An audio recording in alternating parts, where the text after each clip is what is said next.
Olá, estamos chegando para mais uma edição do Metabase na Cidade pela TV Metabase, o canal do trabalhador. Já se inscreveu no nosso canal? Faça isso. Vai ser uma alegria informar você sempre com um conteúdo novo como esse que a gente coloca no ar a partir de agora. Está no ar aí, ó, o nosso Metabase na Cidade, presidente do Metabase, Diego Hilário, aqui o Danilo Metabase, nosso diretor, e já aqui o nosso convidado, o secretário municipal de Educação. Essa pasta é importante, hein, Diego? Está aqui com a gente, muito obrigado pela presença, o Leonardo Santa Cecília, a quem a gente cumprimenta a partir de agora. Mas antes, cumprimenta aqui o presidente, depois a gente chega ali no Leonardo. Tudo bem, Diego? Tudo bem, Nave, um abraço para quem nos acompanha. Obrigado, Leonardo, pela presença, Danilo também, a todos que nos acompanham. Thiago, mas o Pedrão, mostra aí, jovem, a câmera do pessoal. Os bastidores. Esse é o pessoal que faz acontecer, nós só aparece, né, Nave? É isso mesmo, boa lembrança. E essa pasta, sem dúvida, muito importante. E assim, aqui a gente conversando aqui, uma coisa que eu observei, nós estamos bem representados, porque é um cara idealista, que pensa na educação de uma forma como diminuição de desigualdade social. Então nós estamos muito bem representados, né, Nave? E ele vai explicar melhor isso, né, Danilo? Com certeza. Ela está bem representada, igual o Diego foi o nosso presidente, foi uma pessoa que, como se diz, que faz aquilo com amor. Então isso mostra a diferença e agradecer ele pela participação. Seja bem-vindo ao Metabase na Cidade, uma alegria recebê-lo para a gente falar dessa pasta, de um projeto que é tão importante como a educação, que modifica vidas, cidades, estados, a nação, o mundo como um todo. Bem-vindo, Leonardo. Muito obrigado, Návio, Diego, Danilo, agradecer o convite da TV Metabase para esse momento aqui. Para mim é uma honra estar aqui. É importante que nós estejamos sempre tratando de educação. É um assunto que é muito discursado, mas que na prática nós ainda estamos caminhando a passos não tão largos quanto nós gostaríamos, né? Estou falando em termos de Brasil.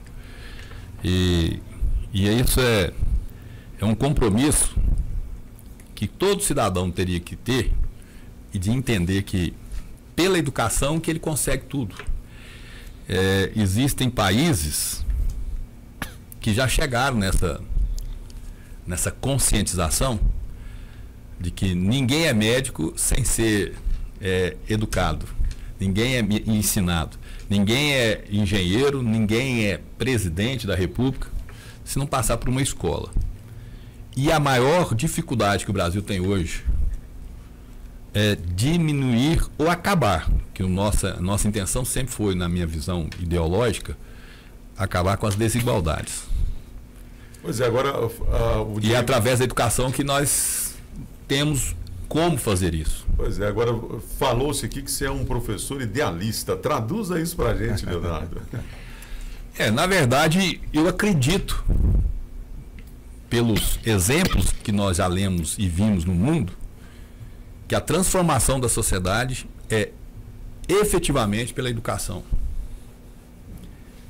Isso foi demonstrado em países cientificamente de viés liberal, capitalista, de países sociais democratas, de países comunistas, apesar que eu não acredito em comunismo, eu acho que comunismo é ideal ascético, não existe comunismo. Não existe nenhum lugar comunista. Na verdade não existe comunismo a partir do momento... E como é que você vê as pessoas que ficam falando que vão se implantar o comunismo?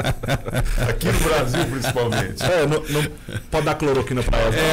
Deixa eu colocar uma questão aqui para vocês. Eu sou fã do Nietzsche, filósofo. Sim.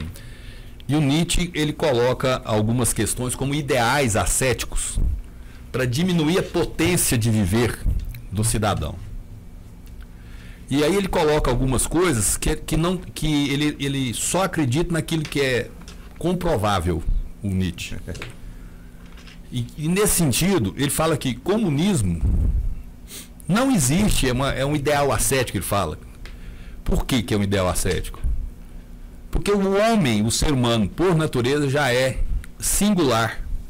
E então não tem como, se ele é singular, se ele tem a sua própria identidade, se ele tem a sua personalidade, como é que ele vai falar em igualdade com os outros? Não tem ninguém igual. Todos nós somos semelhantes, mas ninguém é igual. Então isso não existe. A característica principal nossa é o fato de sermos únicos, né? Agora, Cada um com o seu DNA. É interessante que dentro do iluminismo, John Locke, salvo o melhor juízo, não sei se foi o Hobbes ou o Locke, mas ele escreveu a Carta da Tolerância, 1600 e qualquer coisa. O que é essa Carta da Tolerância? É muito contrato social. Que as pessoas individualmente abrissem mão do seu individualismo em prol da vida em comum. Carta de tolerância naquela época. Porque instintivamente, para Hobbes, o homem é lobo do homem. Tem essa... Aí vem Nietzsche, né? O que não me mata me fortalece. Exatamente. Mas aí vem essa questão. Então, o homem é lobo do homem. Pois é, agora... Isso significa que tem que ter um Estado forte, mas forte no sentido de segurança mesmo, para garantir a nossa segurança e garantir que eu não vá invadir a sua liberdade, que eu não vá usar a força que eu possa ter maior que a sua para te oprimir, né? Aí, esse rende e a gente ficaria aqui, hein, Diego, hein, Mas Danilo? tem que falar, cara. Assim, é importante, sabe por que não? Mas eu queria também, dentro disso, sabe, professor? Acho que é importante. Porque às vezes se cria essa questão, nós não podemos falar. Não, nós temos que falar. Nós temos que falar. Essa é a liberdade de falar, né? De falar. Porque dialogar sobre aquilo que pensa. Nós temos que tomar muito cuidado. E nesse ponto eu gosto muito de Spinoza. Porque Spinoza fala que Deus é imanente. Deus está em todas as coisas. Porque a biblioteca dele não é fraca, né? Deus está em todas as coisas. E eu não preciso de interlocutor para falar com Deus. E a própria Bíblia fala: ajoelha no pé da sua cama e ora. Então não precisa de interlocutor, ou seja, de ninguém fazer essa intermediação. Isso é uma coisa.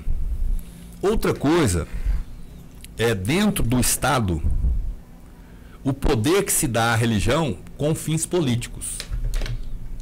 Que é uma discussão. Aí vai embaraçando tudo, né? Que é uma discussão da Idade Média, quando nós tínhamos lá o clero muito próximo, dentro do Estado, ligado com o poder, né? E, professor, mas aproveitando isso aí, até para a gente entrar num tema atual, e porque isso é sempre discussão, assim, tá muito falado. Hoje você, como secretário de Educação, defensor da educação, hoje virou uma moda que você não precisa, né, ter mais diploma. Seja um cara da internet. Eu sei já que você acha com certeza contra isso, mas como que você vê isso, cara? Tem essa modinha de... Começou no jornalismo. Não é? Não precisa, exatamente. Você, jornalista não precisa ter diploma. Isso é inadmissível, na minha visão. E na do senhor? Sabe o que eu penso? Infelizmente, vou falar isso com dor no coração. Apesar que existem pessoas do passado que disseram que conhecimento é poder, e nós temos que separar informação, conhecimento e sabedoria. São coisas totalmente distintas. Totalmente distintas. Mas conhecimento é poder. Ele precisava ser mais valorizado, o conhecimento. Ter o valor, a dimensão, a importância. Isso passa pela educação. Passa pela educação por quê? Porque o conhecimento é do diploma. Porque nós entendemos que a pessoa atinge o sucesso quando ela tem dinheiro, quando ela é rica. Quando, na verdade, se a gente mudar um pouco o nosso paradigma, a nossa comparação, nós deveríamos dar mais valor às pessoas que têm conhecimento e sabedoria. Isso causa o quê? Uma obrigação de responsabilidade por aquilo que a gente fala. Eu não tenho coragem de vir aqui e propagar algo que eu tenho certeza que não está dentro do mínimo razoável e ético. Eu não tenho coragem de fazer isso. E hoje nós temos, e hoje é respeito. Eu acho que é respeito, é conhecimento e é uma forma, uma filosofia de vida em que nós temos que trabalhar com aquilo que nós entendemos que é verdade. Por que eu falo que entendemos que é verdade? Porque também é muito relativo. Tem uma questão de pós-verdade, é muito relativo.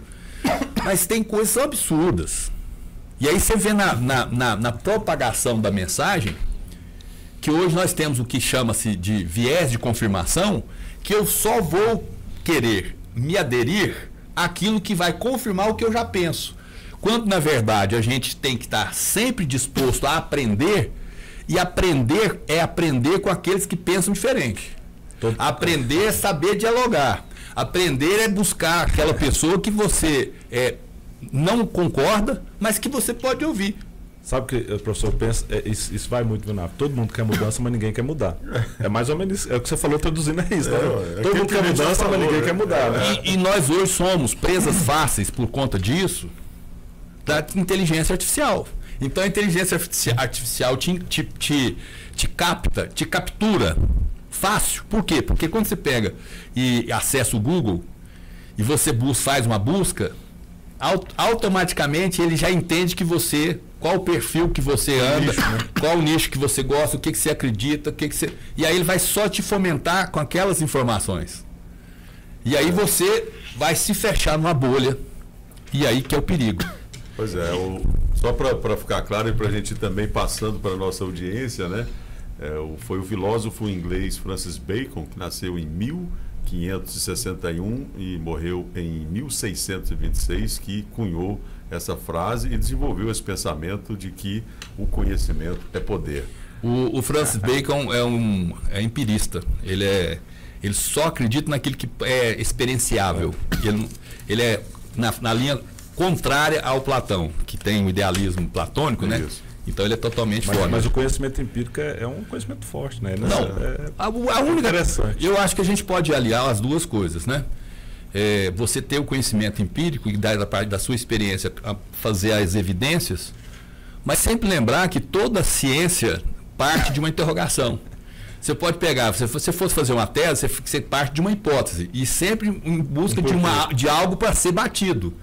Então você sempre vai evoluir e nunca vai ficar dogmático, quer dizer, preso nas suas crenças. Por quê? Porque sempre vai surgir algo novo. Mas então quando você coloca disso, professor? Exatamente. Quando você coloca uma interrogação para buscar algo novo, você só cresce. Agora, como secretário de Educação, tem como fazer isso na cidade que você vive, tendo essa responsabilidade de ser o secretário de Educação dessa pasta tão importante de uma cidade? Desde que a gente tenha humildade, que a gente não tem condição de fazer tudo que a gente pensa. Você acha que você está conseguindo fazer isso aqui? Passos são dados e a educação, quem planta tâmara não colhe tâmara. E a educação é feita dessa forma. Através de pequenos passos, e não palavras, de exemplos, que a gente consegue mudar uma realidade. Nós precisamos de bons exemplos. E a educação passa por isso. E dentro desse contexto, nós precisamos, enquanto pessoas, termos responsabilidade das nossas ações. O homem foi condenado por ser livre.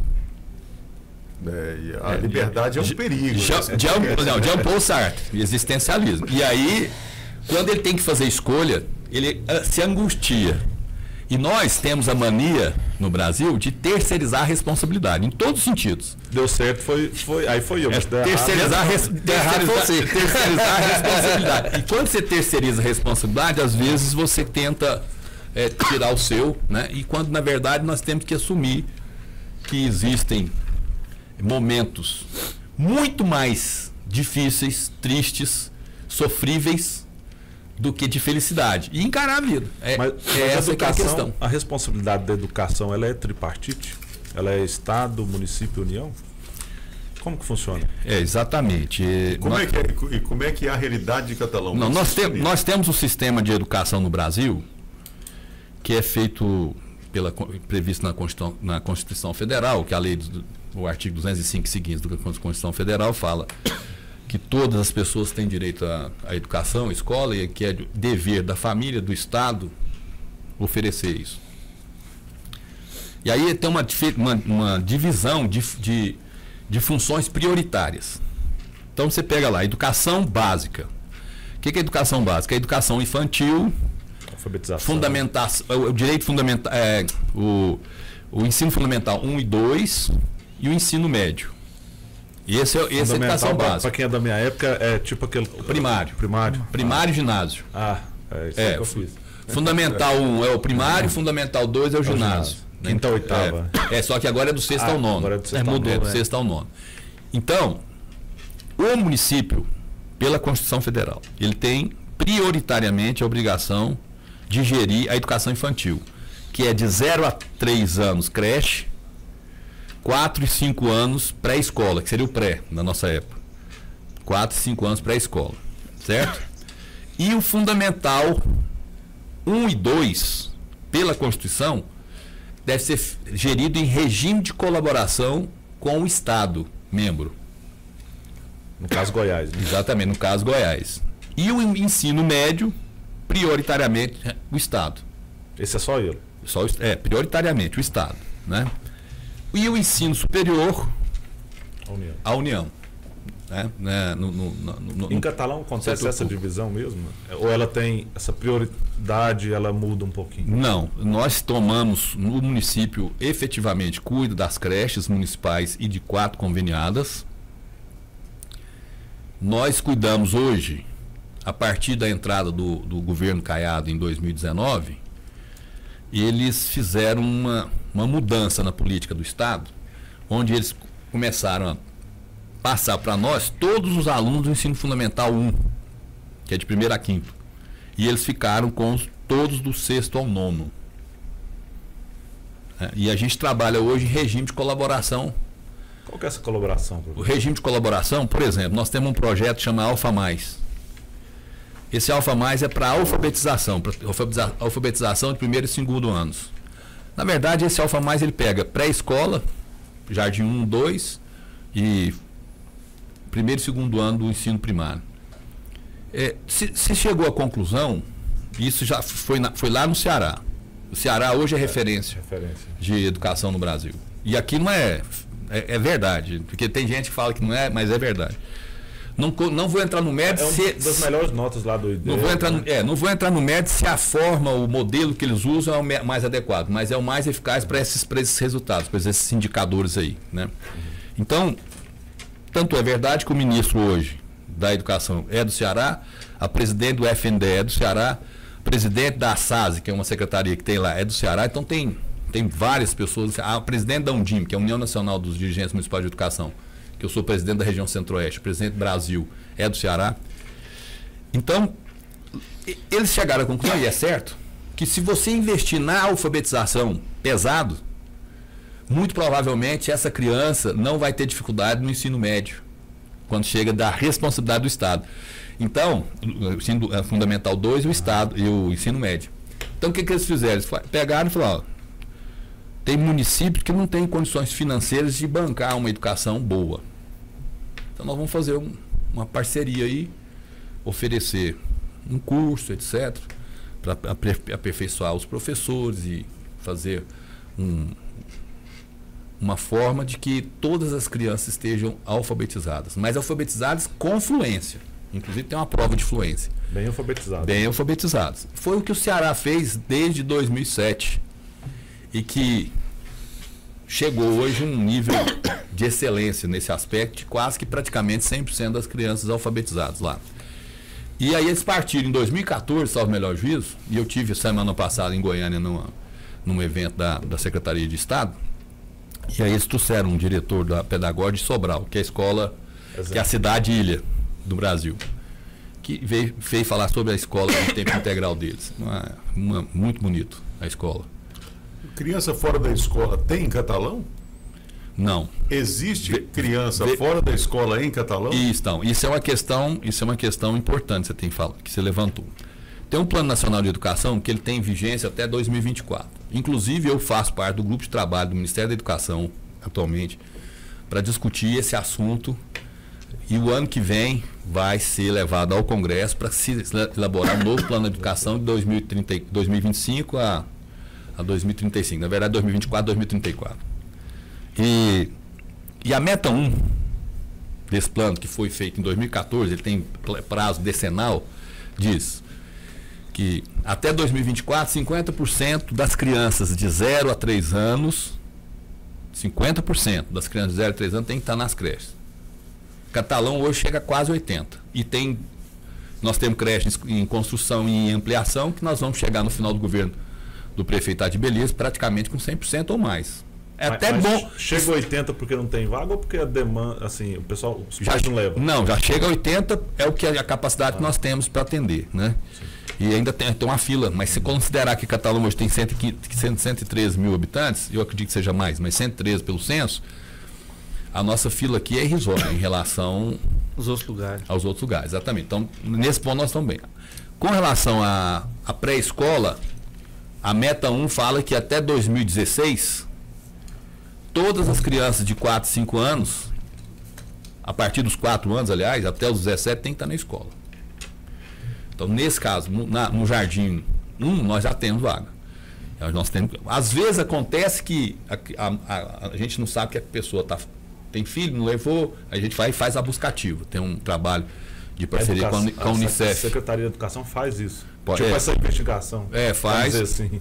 Em tese, a gente faz essa para buscar, para que essa pessoa tenha lugar. E às vezes acontece que ela mora, por exemplo, no Pontal Norte. Na rede nós temos vaga, não no Pontal Norte necessariamente, mas na rede, se a gente contar, a gente acaba tendo.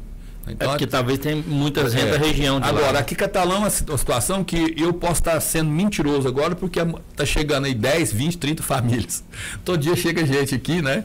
E aí a gente não tem basicamente esse controle. Mas em tese, dentro do plano que nós temos lá, nós estamos. Quem procurar vai ter vaga. Exatamente. E aí, de 1º a 5º ano, hoje nós temos praticamente os alunos que nos procuram têm a vaga. Tem a vaga. Agora tem muita gente que é na escola de tempo integral. Na escola de tempo integral nós temos uma e quem entra não sai, então não tem vaga, né?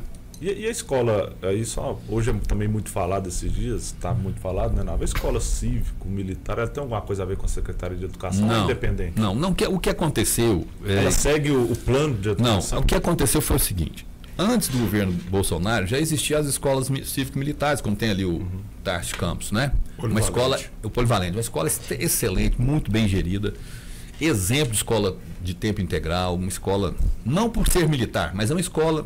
Pelo modelo. Pelo modelo que ele é exemplo, adotado. né? É o exemplo. Modelo mesmo. E aí, quando o governo Bolsonaro assumiu, ele criou dentro do Ministério da Educação uma secretaria para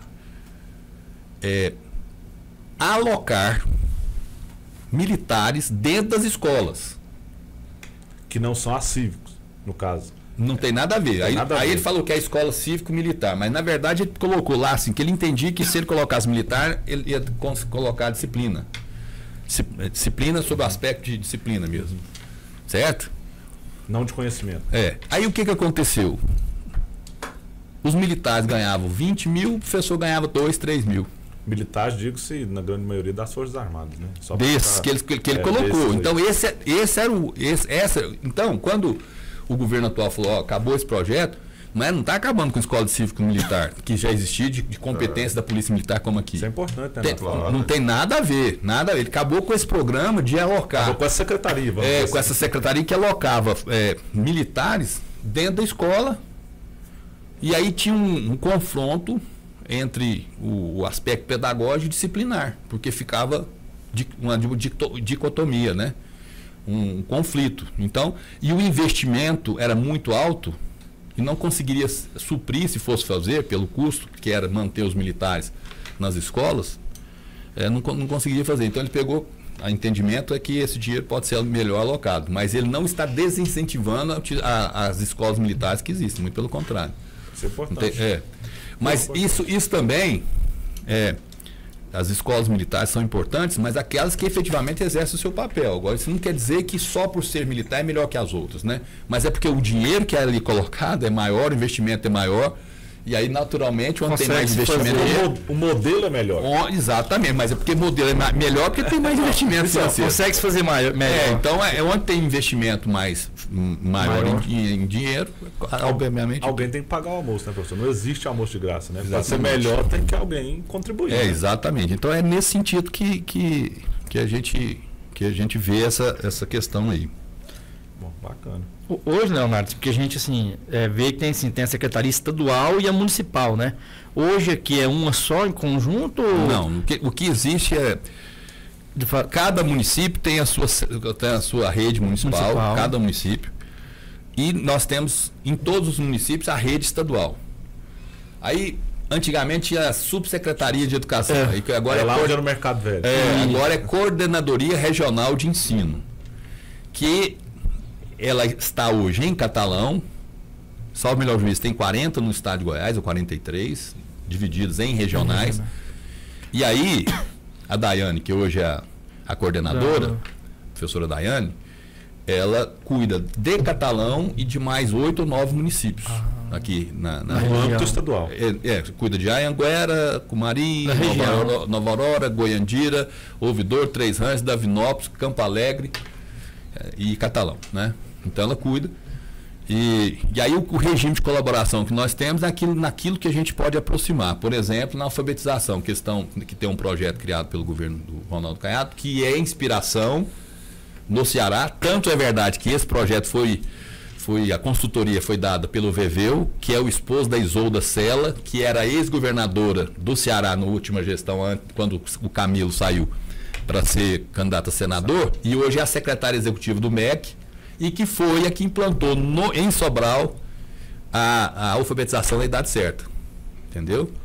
E assim, é uma coisa interessante. E eu acho interessante, só para falar aqui, o que eu achei interessante, essa questão do Ronaldo Caiado, porque o Ronaldo Caiado, embora tenha um perfil mais progressista, vamos dizer assim. Não, na verdade é mais capitalista, não é? Que é liberal, porque esse negócio de liberal é muito mal explicado, esse negócio de liberal, porque liberal não tem nada a ver com isso. De direita, eu não gosto desse termo, de direita, na verdade o Ronaldo Caiado tem feito uma administração social-democrata. Eu vejo nesse ponto de que ele não tem criado nenhum obstáculo, por exemplo, para buscar no Ceará, que tem uma cultura mais socialista, de implantar aqui, que se deu certo é o que nós temos que buscar e fazer.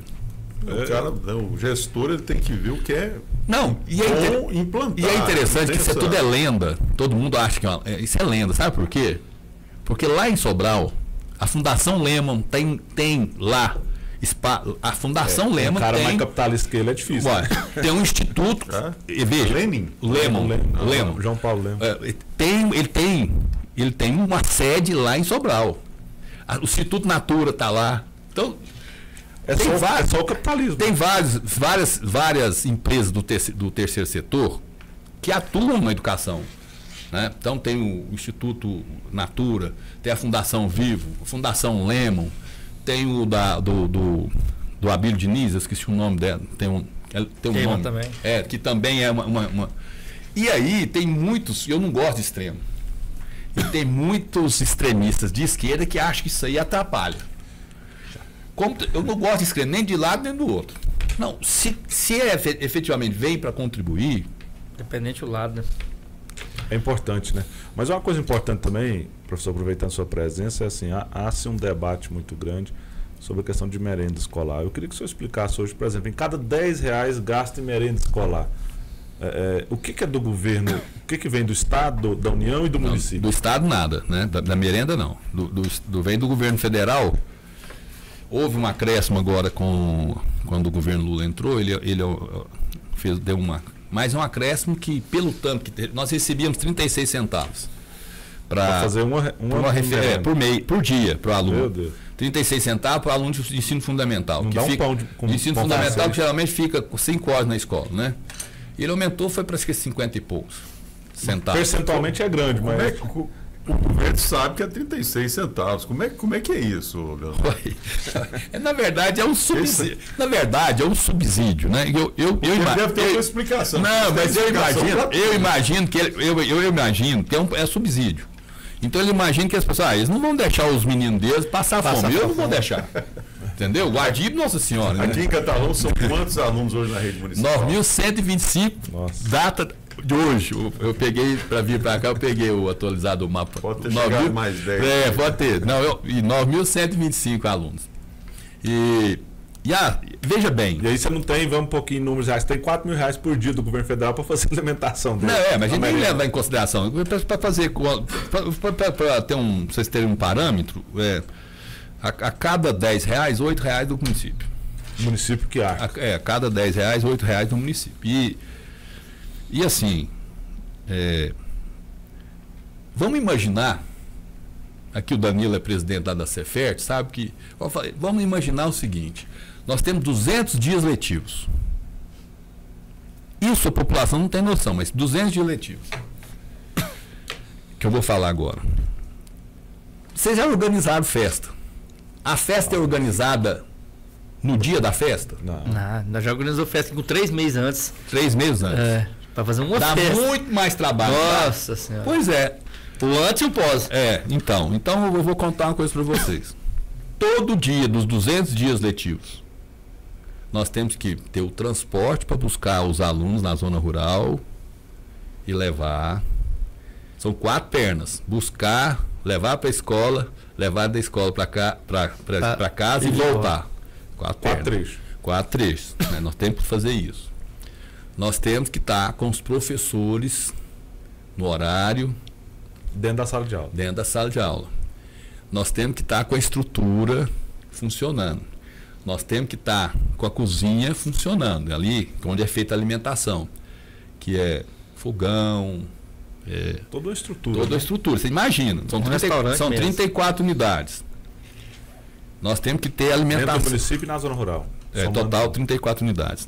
Nós temos que ter comida para 9.125 crianças. Todos os dias. E eu mostrei o cardápio para vocês aqui de hoje, por exemplo, na creche, que nós temos alunos de 0 a 3 e de 4 e 5. De 0 a 3 fica em tempo integral e 4 e 5 parcial. Nós temos 5 refeições. Na escola de tempo integral, 4 refeições por dia. Mas não é refeição. Refeição mesmo são 2. Né? Mas você tem fruta, lanche, né? Você tem um lanche, né? Todos os dias. Aí você dá, na creche, de pomadinha para assadura, fralda, mamadeira, tudo. Ter toda essa, nós instrumento. Né? Nós compramos tudo. Material escolar. Eu não gosto de fazer essas propagandas, sair material, leva para casa e você não volta mais. Na escola, que chegou lá, não tem, tá lá. Lápis, borracha, caderno, tem todo para dar esse apoio, né? Então, é muita coisa. É muita coisa. Que todo dia a gente tem que estar preparado. E eu agradeço a Deus todos os dias, porque todo dia de manhã a gente não sabe se vai acontecer alguma intercorrência, alguma coisa. Nós temos conseguido caminhar sem que haja qualquer coisa que fuja da normalidade. E quando ocorre, eu sou assim muito afoito para resolver. Problema existe, não é para ser ruminado, é para ser resolvido. Eu tenho uma tese comigo, professor. Amanhã tem outro problema. Se você não resolveu de hoje, amanhã é 2. Não tem. Esse negócio. E assim, buscar a melhor solução, sempre levando em consideração, e isso eu aprendi no direito, tem um doutrinador, doutrinador, Hans Kelsen, antigo, criou o pirâmide das leis lá. Qual que é a norma fundamental que criou a lei mais importante? Olha, para a lei ser... Qual é o Deus da lei? Para a gente pensando que Deus criou o mundo, qual é o Deus da lei? Para mim é o princípio da dignidade humana. Esse é o Deus da lei. Isso é a base de tudo. É a base de tudo. É o princípio da dignidade humana. Isso não pode ser burlado. Pode ser preto, branco, azul, homossexual. Não interessa. Não interessa. Isso tem que ser respeitado e você tem que cuidar. O ser humano precisa ser cuidado. Então, partindo desse pressuposto e o respeito que nós temos que dar no nosso atendimento, atender da melhor forma, a maior presteza possível, é que a gente tem que... Por quê? Porque nós temos que dar satisfação todo dia. E tem que dar mesmo. Teve um secretário de um companheiro seu, professor também, né, Leonardo Martins. Ele disse estudioso também. Ele disse que é preciso se melhorar o debate aqui em Catalão. Esse negócio de ficar falando que a escola precisa melhorar o telhado, precisa ajustar alguma coisa na merenda, precisa se melhorar. Esse debate, isso aí é obrigação, no caso do município, em tocar isso e fazer. É o que a gente está vendo que você está falando aqui. Agora, como é que é lidar também com esse tipo de crítica e algumas pessoas que vão até além disso, o professor, dessa realidade que nós vivemos hoje, a qual, inclusive, foi colocado, você falou de inteligência artificial, esse mundo de hoje, que às vezes é muito visceral. Como lidar com isso, com crítica mesmo? Eu vou ser muito sincero com você. Eu trabalho para os críticos igual aquela história do sapinho surdo. Exatamente igual ao sapinho surdo. Eu tenho a consciência. Mas a crítica não gera mudança? Não, mas pera aí. Eu tenho consciência de que eu posso fazer o melhor. Colocar ouro nas escolas, em todos os sentidos. Que vai ter crítica. Isso nunca acaba. Se eu trouxer, por exemplo, se eu trouxer aqui o Diogo Almeida, aquele que é stand-up de professores, que eu sei em várias cidades de Goiás que levou e eles vão estar gastando dinheiro com artistas para, por exemplo, Dia dos Professores, homenagear os professores mais do que merecido, com o Diogo Almeida. Tem gente que vai falar, se eu trouxer o Cortella para me dar uma palestra, sempre vai ter uma. Se eu não trouxer ninguém também, vai falar. Nunca acaba. Então, nesse ponto, o que eu faço com relação à crítica? Eu vejo aquilo que realmente procede ou não, seja de quem for. Isso é importante. Se ela veio de má fé ou não interessa. Eu pego naquilo que for verdade e se tiver realmente, eu vou buscar, se ocorreu, resolver. Não tem medo de enfrentar. Não tenho medo de enfrentar, mas eu não vou ficar caindo em pilha. Eu nunca falei mal de ninguém. De ninguém. Não, eu acho isso mais horrível. Mais horrível. Você sabe por quê? O poder público, o setor público é tão grande. E se eu ganhasse por assinatura, eu ia ser milionário. Só que eu não dou conta de ler tudo que eu assino.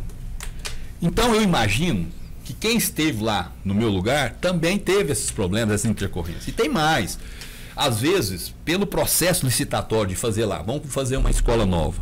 Você não pode exigir que seja souvenir a tinta. Você não pode. Não pode ter essa.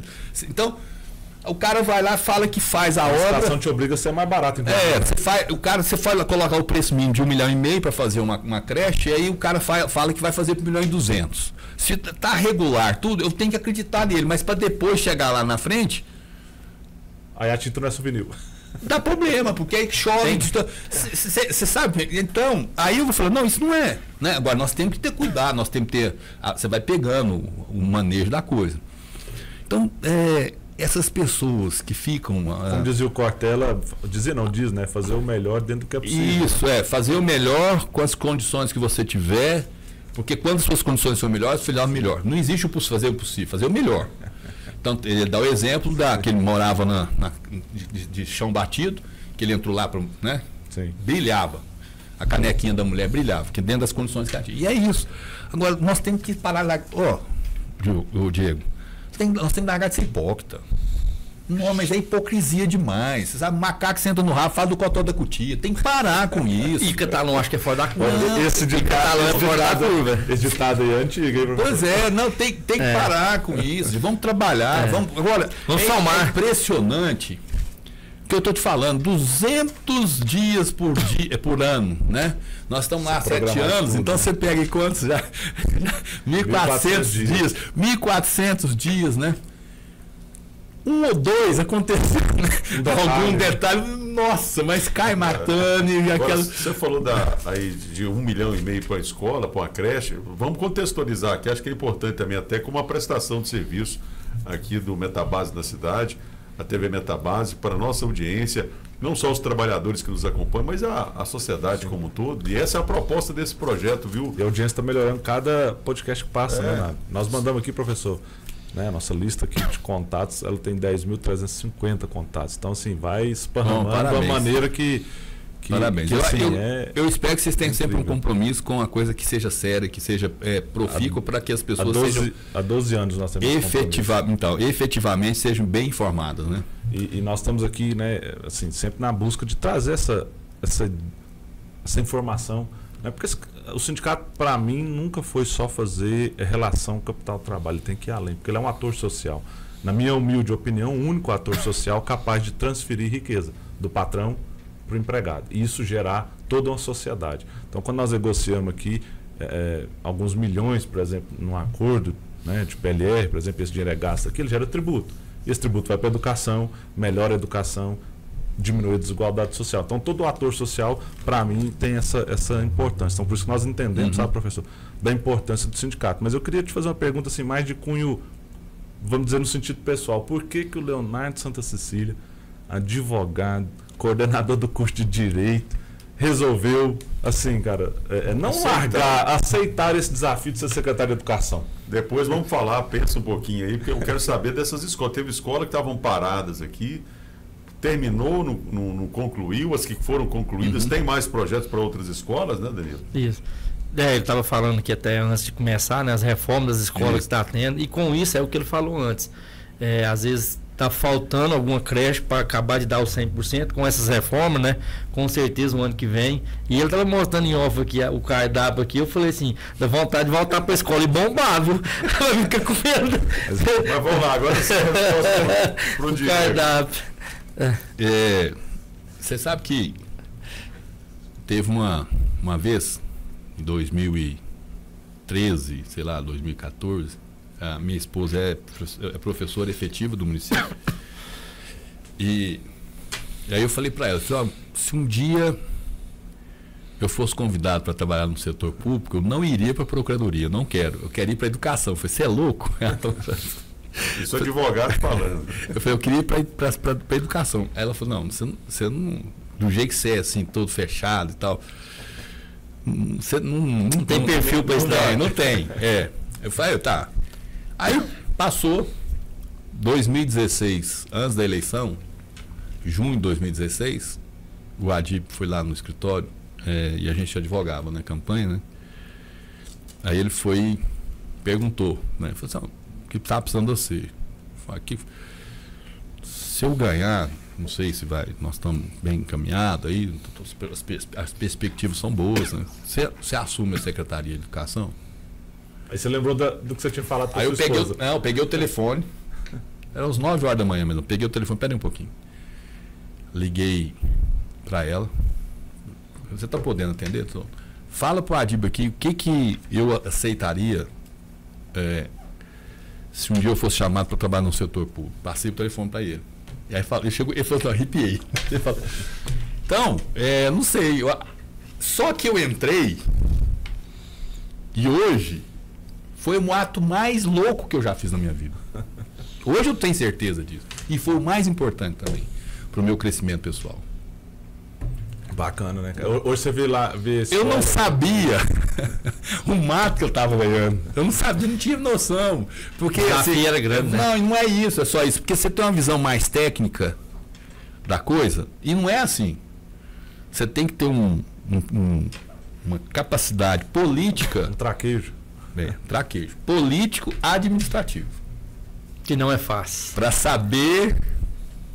E olha que eu vou te falar um negócio, assim. Claro que a gente tem, né? Mas eu só tenho agradecimento. Agradecimento ao Adib, a Deus por através do Adib ter me dado essa oportunidade de trabalhar na Secretaria de Educação e conhecer uma equipe tão boa.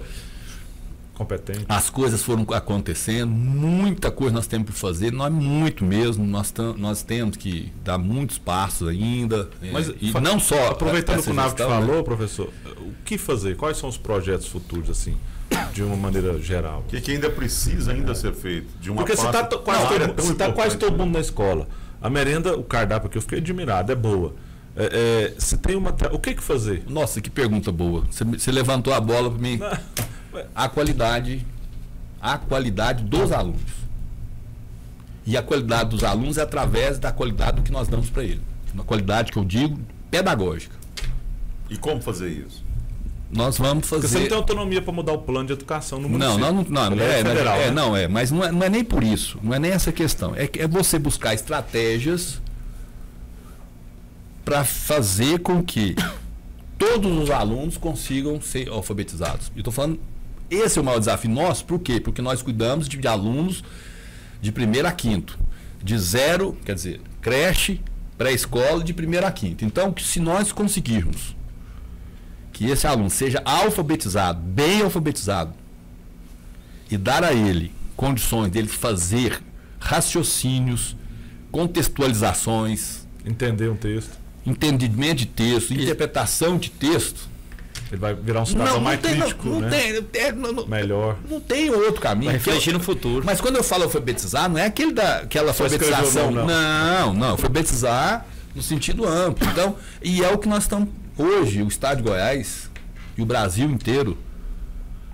E eu poderia ter trazido aqui, mas eu fui nomeado no dia 25 de junho como um membro do Centro-Oeste, ou membro do Centro-Oeste, para a comissão nacional, fui postado pelo Camilo, pela alfabetização na idade certa, que é um projeto do Lula lá, que não tem nada a ver com o governo. Eu fui indicado pela Undime, que é a União Nacional dos Dirigentes Municipais de Educação. Você é o presidente? Eu sou presidente agora, fui eleito semana passada como presidente da região Centro-Oeste. E o que é o trabalho? O que faz essa entidade? A Undime é a União Nacional dos Dirigentes Municipais de Educação. Undime. Ela ficou muito forte, mas muito mais forte na época da pandemia, sabe? Porque aí, hoje, qualquer política de educação. Então, nós nem falamos disso, nada. Falou da pandemia, o tal do online. Qualquer política de educação online melhorou, municipal, a Undime é ouvida. E tem cadeira constitucional lá. Então, eu como presidente da região Centro-Oeste, que eu passei a ser desde dia 9 de agosto, eu era suplente, aí passei a ser presidente, foi em Cuiabá a eleição.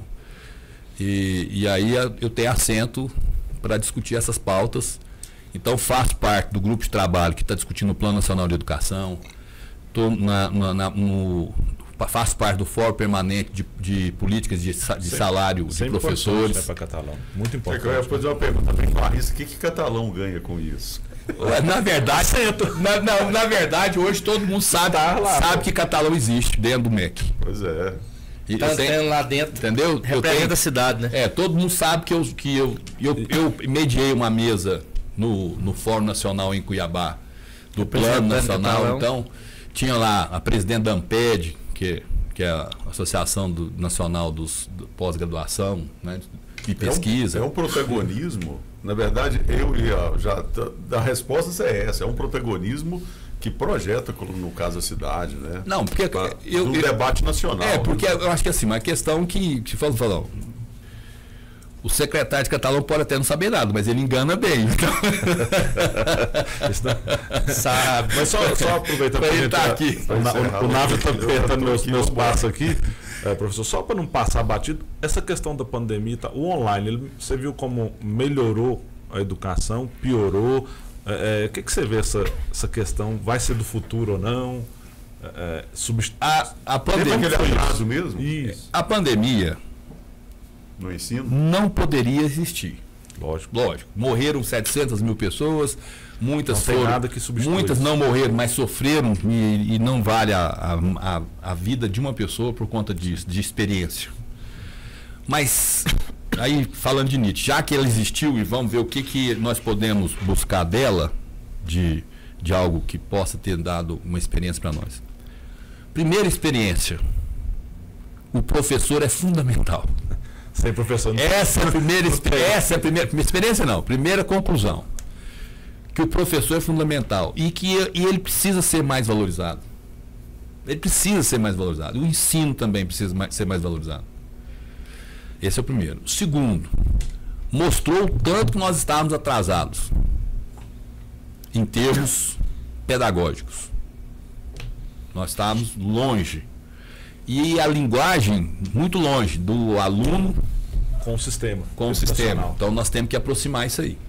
Mas não fazer o que São Paulo está querendo fazer, digitalizar tudo, como o Paraná fez, porque a Suécia fez, a Alemanha fez, retrocedendo. Está retrocedendo, não tem jeito. O livro tem que ser livro. Tem que ler, né? Tem que ouvir o barulho também. a tecnologia tem que ser complemento. Ela não pode ser o mais importante. Ela tem que ser complemento. Ela tem que vir como complementação. Mas aí é um assunto para outro podcast. Porque como é que vai fazer isso com esses meninos de hoje, cara? Não, mas só tá aqui. Mas aí que tá. E veja bem, isso aqui, ó.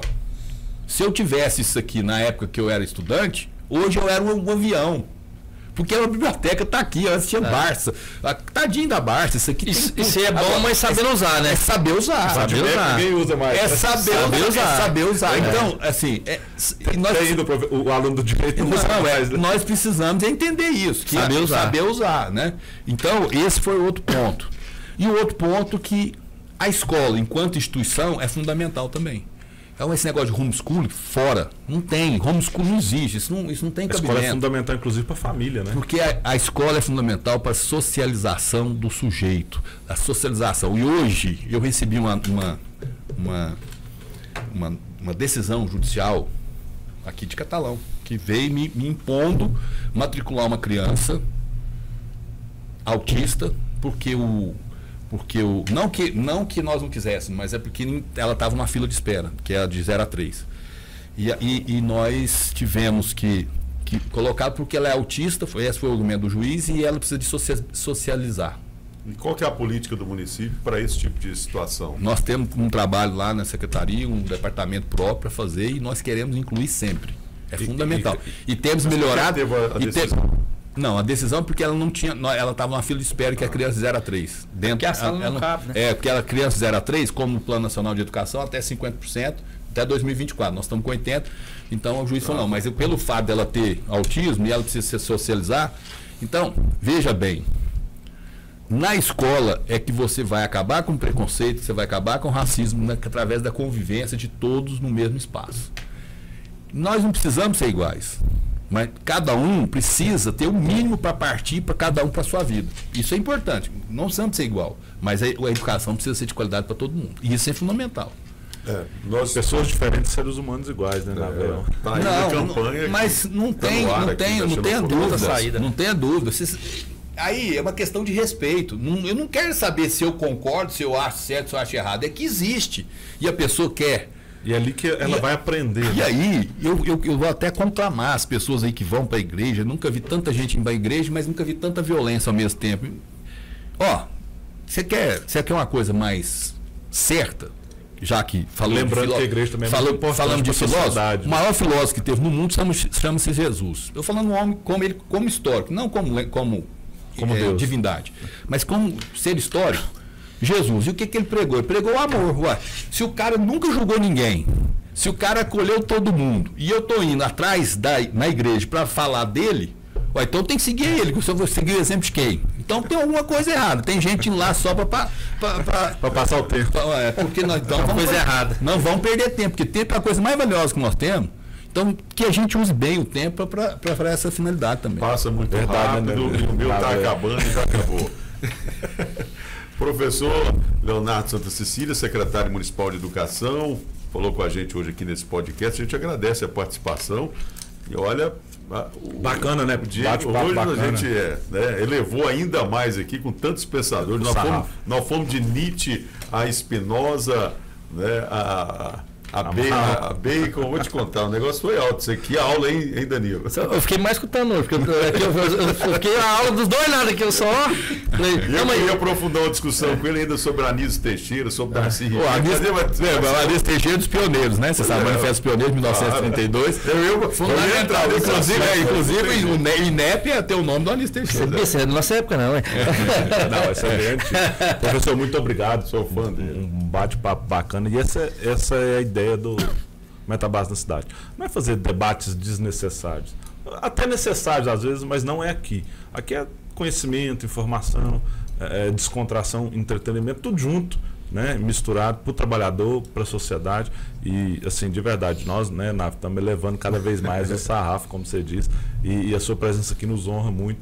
Muito obrigado. E esse, com certeza, se depender de nós, é o primeiro de muitos. Não, eu fico à disposição e outros assuntos também que vocês quiserem tratar, assim, de uma forma que seja séria, né? Vamos um dia fazer um sobre filosofia. Pode ser um de filosofia. Eu tenho pouco conhecimento, mas assim, eu tenho eu gosto muito de gestão de pessoas, sabe? Eu tenho estudado muito sobre gestão de pessoas. E aí. Você gera. Só para encerrar, você tem um número, quantas pessoas você gera na Secretaria de Educação? Não, total de mais de 1.000, né? Só que, na verdade, se você contar que nós temos 9.125 alunos, se cada casa tiver 4 pessoas, são impactados mais de 40 mil pessoas, né? Porque... Diretamente pelo menos 20. Esse dado é outro dado importantíssimo. E aí a gente vê a dimensão e a importância dessa pasta, educação. A gente precisa voltar, tratar desse assunto, falar mais sobre isso. Danilo, muito obrigado, valeu. Valeu, obrigado a todos que estão assistindo. Ninguém é secretário de Educação por 7 anos seguidos se não tiver uma capacidade, viu? Valeu, professor. Mas eu sou amigo do Adib. Mas eu tenho que falar a realidade, né? Assim, o Adib é um fazedor de obra nato e muito inteligente na escolha da equipe. Isso é claro. A equipe que ele escolheu é muito competente. Claro que, como toda equipe, às vezes você faz um ajuste ou outro, mas nessa pasta, e a gente teve semana passada com o Velomar também, né? Então, saúde e educação acertou em cheio. Em primeira mão. Bola mestre ali. Obrigado. Obrigado aí. Um abraço, até a próxima, então. Obrigado e abraço a vocês. Toda a audiência agradece. E parabéns a todos os que idealizaram aqui o programa e que todos os trabalhadores estejam sempre atentos. Informação é fundamental e quanto mais séria, melhor. E pessoas que elas confiam, né? Que são vocês aí que estão na liderança. Estamos nessa luta. E a maioria dos trabalhadores aqui tem um filho na escola, né, Nave? Então, diretamente sabe do que nós estamos falando. Então, vamos lá, corta agora para geral lá, ó, a gente vai despedir. Muito obrigado a todos, mas antes também a nossa equipe técnica. Alô, Pedro, cadê o pessoal? Corta lá, grande Thiago, Pedro. Um abraço aí, ó, essa equipe maravilhosa que dá sempre esse suporte para a gente, a Fran também, fazendo os agendamentos e tudo. Um abraço para todos os empregados do sindicato. Claro, todos os diretores, os empregados, essa turma sempre unida para fazer essa entrega para todos vocês. Semana que vem a gente volta com mais um convidado e trazendo mais informação para vocês. Um abraço, valeu.